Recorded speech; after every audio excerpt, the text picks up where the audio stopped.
Imagine pulling back the curtain and seeing how a commercial for one of the biggest camera brands in the world actually comes to life.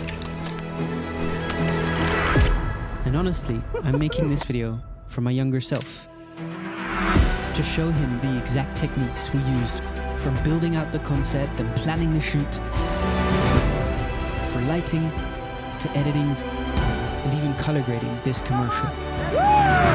Because while everyone only sees the final result, almost nobody sees what it actually took to get there. This is DJI's newest release, the Osmo Pocket 4, that we somehow ended up planning, filming, directing, and editing the official launch commercial for. And next to the main DJI commercial, I'm also going to be breaking down our fully custom director's cut. But I thought I'd first share the exact filming settings and techniques that we used while shooting the main launch commercial with the Osmo Pocket 4 itself.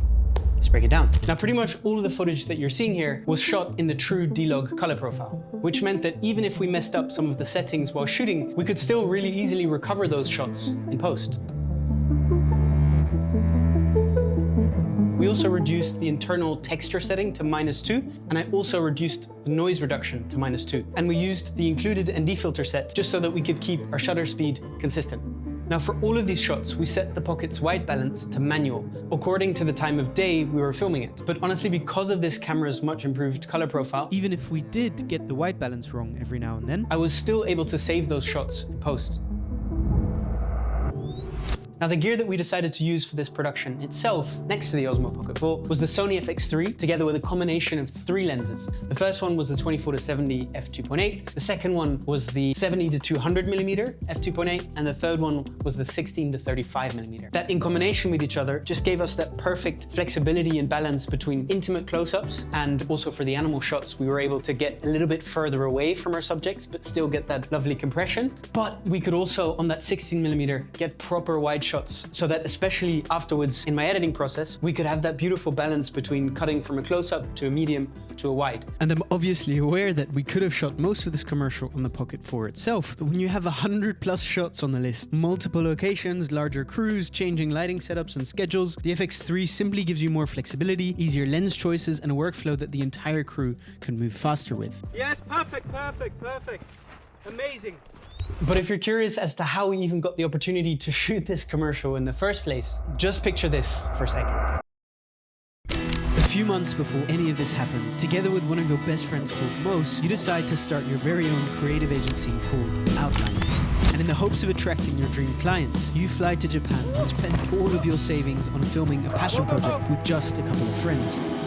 You then decide to upload that video, hoping that someone other than your mum and dad might actually see it. And at first you think that all hope is lost, because you just wasted thousands of dollars on filming a random ski video until just a few days later, that exact video suddenly hits 10,000 views on YouTube. Then 20,000, then 50,000, then 100,000, then 300,000, until one day you wake up with an email in your inbox from none other than DJI. And so you call up your good friend and incredibly talented cinematographer called Jacques, and you decide to partner up on creating the best pitch for a product launch campaign you could possibly come up with. And after you pull an all-nighter, maybe even 2, rushing to meet the pitching deadline, We're gonna win it. I have a feeling. just hours later, the marketing team at DJI approve your pitch. And so out of nowhere, the adventure of a lifetime began.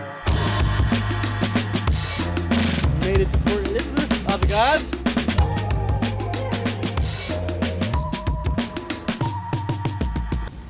And that adventure actually started out in Cape Town, South Africa, where once we met with the whole team for the first time, we immediately got thrown into the deep end with some of the most challenging shots of this shoot, which were the safari scenes that we had planned. Now, I also have to give a huge shout out to this guy, Jacques, who's not only been a motivation and a role model for me, but who was also just about crazy enough to join us even after our shoot got delayed with 4 weeks, and his wife was already kind of close to giving birth to their second child, which just shows this guy's love and dedication to the craft. And Jacques also just uploaded an incredible behind-the-scenes episode on his own channel That you should definitely take a look at if you haven't done so yet.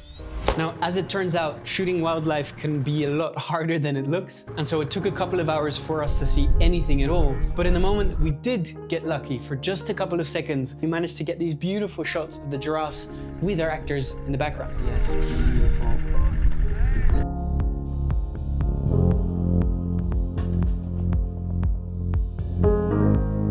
And another feature of the Pocket that we needed to showcase here was the 2x lossless zoom capability, which we actually tested throughout the shoot quite a few times. I did kind of notice a difference in quality here when compared to the 1x zoom, but especially in well-lit environments, like when we shot in the flower field, for example, this was actually still a surprisingly usable feature that we could get some really sweet results with if we just needed to get a little bit closer.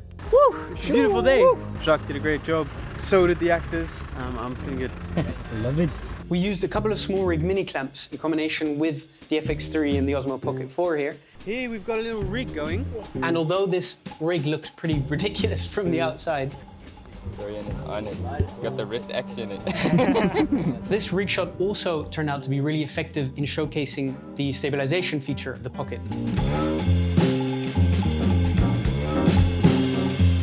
which once we were filming in the South African canola fields gave us some incredibly smooth shots, even when Jacques was running at full speed behind the two girls through the flowers.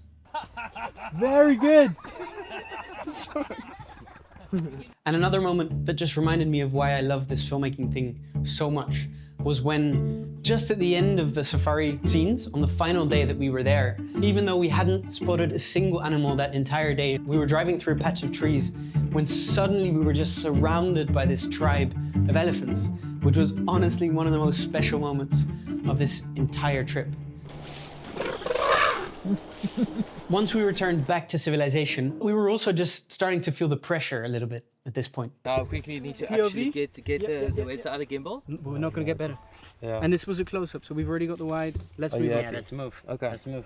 We were working off of this very, very detailed shot list with over 100 shots, and every one of those shots we had planned out in the pre-production to showcase an exact feature of the product, while also writing down some notes on blocking and on character motion.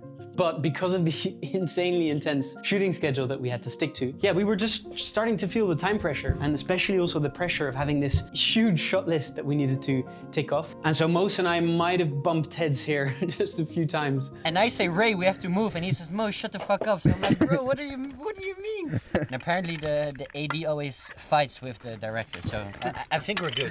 So even when things got hectic, everyone just stuck to the plan and to the vision, and we just pushed through. We need to move. So, thanks so much, guys. Let's go. And we decided to shoot this commercial with a bit more of a smaller and more compact team. And that's mainly because we had so many different scenarios that we needed that it just benefited us that we had a small setup and a small team that we trusted and had worked with before, so that every step of the filming process was just a lot more efficient and smooth. If you need a minute, I can shoot it. I could shoot. Yeah, I'm just going through something. Oh, Jacques, we are here for you, brother. Which actually turned out to be even more important than we had thought, because after we had just finished wrapping up the family scenes in Cape Town, Jacques unfortunately received a call from his pregnant wife, which meant that he immediately had to leave the shoot just to be on the safe side of things with his family. Which meant that for the remaining 7 days of filming, this legend, John, really stepped up his game from second AC to co-filming the rest of the entire commercial together with me, where if I knew I had an idea that I wanted to shoot and I knew exactly how I wanted to shoot it, I would then take over the camera, and vice versa. Now, I wouldn't recommend this for all director and cinematographer partnerships, but in this case with John, it actually really worked in our favor, and it also saved us a bunch of time. Hello, vlog. Taking over the vlog. John is also just a super talented cinematographer and one of those guys that you want to have around you while filming at pretty much all times in every single scenario. Come on, Always man. gotta have fun, bro. No, you're right. Now, even though I originally built most of the pre-production process for the main DJI commercial using tools like Excel, Apple Notes, Milanote, and Canva, a few months ago, I came across something that genuinely changed my creative process forever. And this is STORYFLOW. And side note, this technically isn't actually a sponsored segment. Now, I'll tell you why a little bit later in this video, but STORYFLOW is basically a second brain for creatives. It's like a visual canvas where you can structure ideas, references, shot lists, client briefs, production plans, and entire creative workflows from start to finish. But what really grabbed my attention was that it now also has artificial intelligence built into the canvas itself. And that means I can take something boring like an Excel sheet, and I can then turn that into a visual and editable overview in seconds. scenes with references, notes, videos, images, and labels that I can then actually collaborate on in real time together with the production crew. Now, when I first used this tool to plan out the entire edit of my director's cut, Mos and I were so excited about the potential of this thing that we immediately reached out to the founders, and after having a few super exciting calls, we eventually decided to officially join forces with their team to help shape STORYFLOW around our way of creating real productions with real teams, all the way from concepts to pitch decks, and even our academy and agency dashboards are also fully built out inside of STORYFLOW. And the crazy part is that most of STORYFLOW is actually completely free, with no time limit and no object limit. So if any of this makes you curious, then you can just check out the link down below. We're currently opening up early access for a select few members that will be able to help build this tool together, and I'm insanely excited to share more of what we've been working on with this with you very soon. After finishing all of the Cape Town scenes, this second part of the shoot was actually happening in a place that's quite special to me, and that place is Hong Kong. But literally the moment that our plane landed in Hong Kong, we received news of a typhoon that was going to hit the city in the next couple of days, which meant that we suddenly had to reschedule all of our actors and locations and other production members by a full week, which definitely added some extra stress and time pressure. But Mos actually really stepped up his producing game here. He was basically on the phone to the entirety of Hong Kong for 2 days straight, just to make sure that the rest of the shoot would go smoothly. And even though the weather went from full thunderstorm to like 40 degrees Celsius in just a few days, in the spirit of Outline, we just pushed through.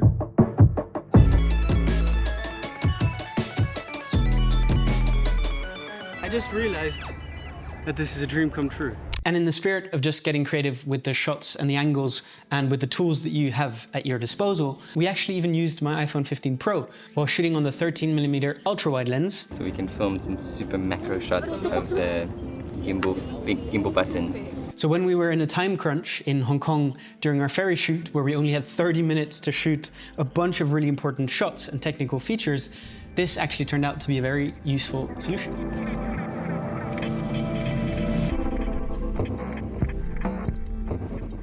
As on every shoot, we invite a bunch of Outline community members out to help us join. And this time, Josh and CJ helped us shoot all of these beautiful behind-the-scenes shots in Cape Town. Samuel helped us shoot behind-the-scenes footage in Hong Kong. All of those guys are super, super talented, so you should definitely go check out their profiles and go show them some love.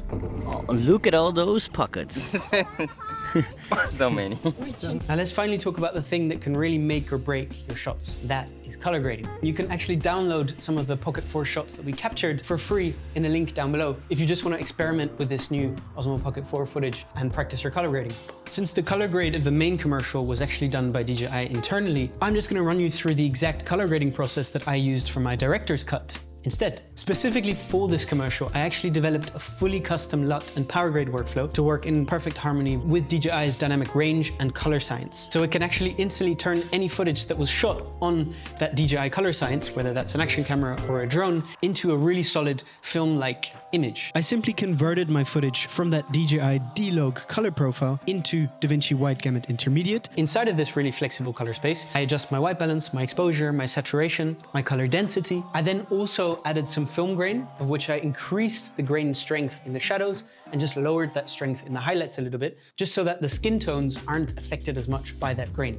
In DaVinci Resolve, you can also decrease this slider here, which just affects the very top range of your highlights and just overall compresses your image a little bit, which gives a really pleasing look. Just make sure to be subtle with these effects. It's always better that you can just feel the grain and the elation and not actually notice or see it. And one more thing that I did to give this commercial a little bit more of that clean, high-end look was that I went over to my Luma versus Sat curves and I just lowered the saturation in my shadows. And this just makes sure that your blacks just stay a little bit more neutral and your overall image feels a little bit more balanced. And then finally, I use another color space transform to convert from the DaVinci Wide Gamut color space back to DJI D-Log to prepare it for one of my 6 OSMOSIS LUTs. And I pushed the look of the LUT and the colors a little bit towards that real film stock feeling, with really rich and dense skin tones, with some lovely and soft blues in the shadows, while shifting the yellows slightly towards the orange. And I also spent a bunch of time tweaking this contrast curve so that we had a much more beautiful highlight roll-off.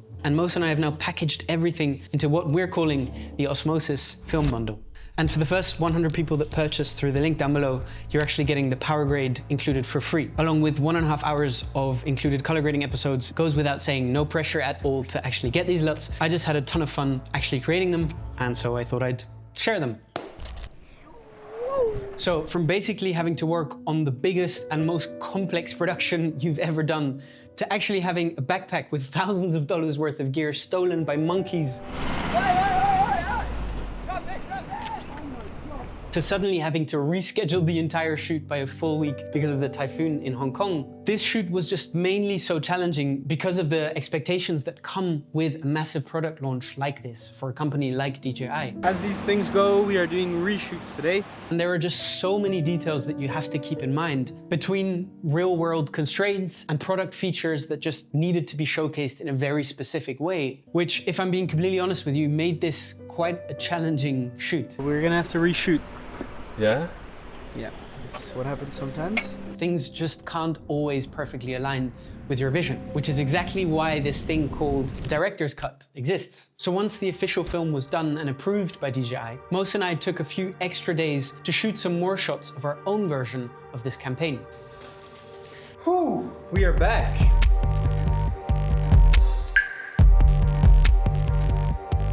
And with this edit, the goal was actually pretty simple. I just wanted to have some fun and experiment with new techniques while trying out a bunch of new things and shots that excited me. And I just let my curiosity guide that creative process a little bit more.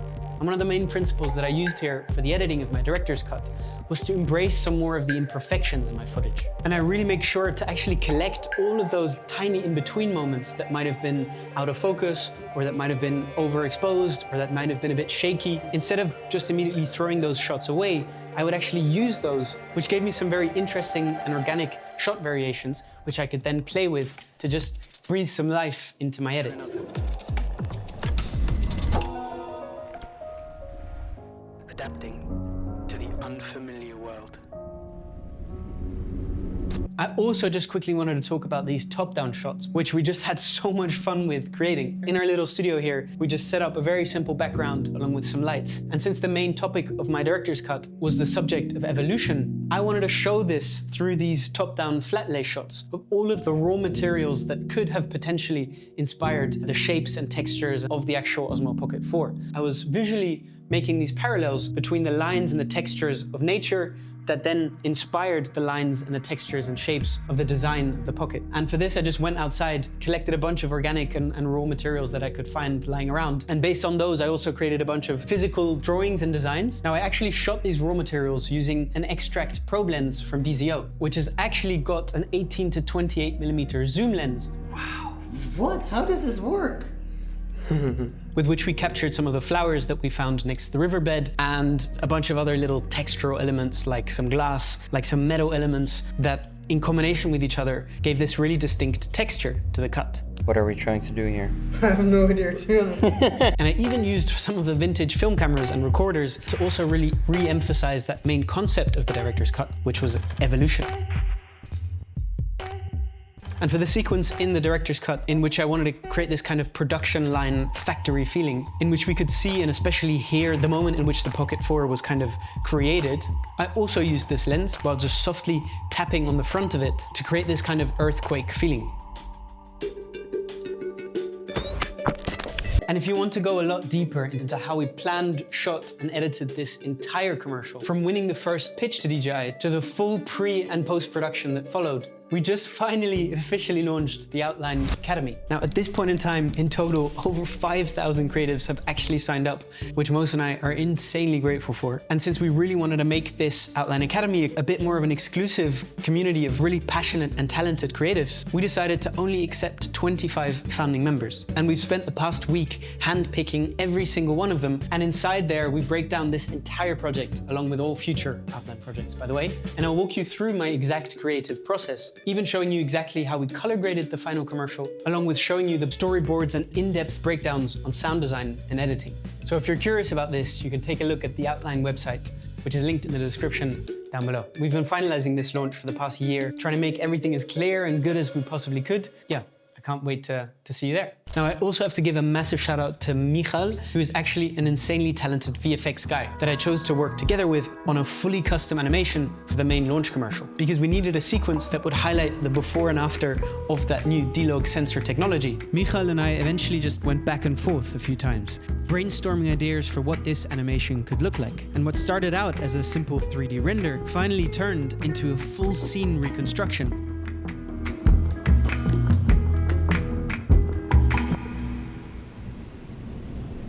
Now, I think the main reason that I would personally use this camera is for capturing some of those more raw and authentic moments in a way that feels a lot less intrusive compared to a bigger camera setup. Usually I feel quite a lot of resistance, kind of picking up a big camera, maybe putting it on a tripod, putting it on a microphone, making sure that SD card's inside, making sure we have the right ND filters, then, making sure the placement of the right lighting is good, everything is set up. And with the click of a button like this, now we're ready to go.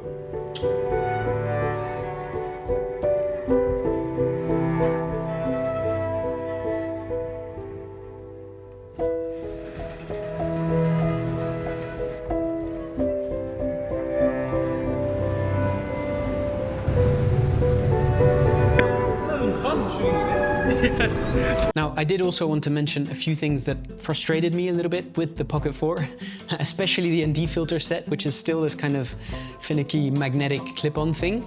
And I would have also loved to be able to shoot in the actual D-Log mode when filming in slow motion, because whenever you go to 120 FPS at 4K or 240 FPS, you lose the ability to shoot in those D-Log profiles, which defeats the purpose for me of using those in a serious creative workflow.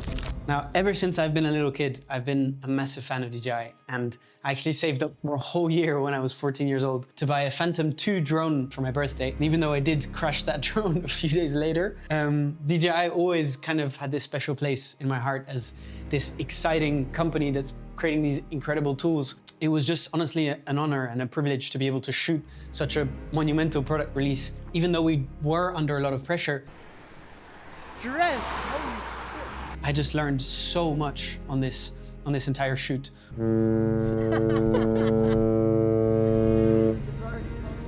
Yeah, I feel like I've grown as a creative, to be honest. And I know this video specifically is a little bit different to my usual videos, a little shorter, a little more compact. But that's because I'm just experimenting with some different formats. And I want to try and see if I can maybe post a little bit more consistently. So I'd just be super curious what you guys think. I just have to give another massive thank you to the entire team that were honestly incredible. Even in the scorching heat in Hong Kong, in the monkey chaos in Cape Town. And he literally tore off the whole strap. In situations where Jacques, had to leave for his family emergency, the entire team, they were absolutely incredible.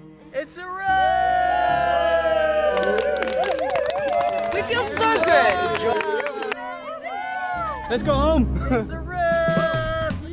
Thank you so much for watching, and I will see you very soon in the next one. I'm actually about to pack up all of my stuff and leave Bali, the place that we've called home now for quite some time. I won't tell you where we're going yet, but it's an entirely new continent, a place I've not really lived in before, and an adventure that's way overdue. It's time for a new chapter. Okay, I think that's it.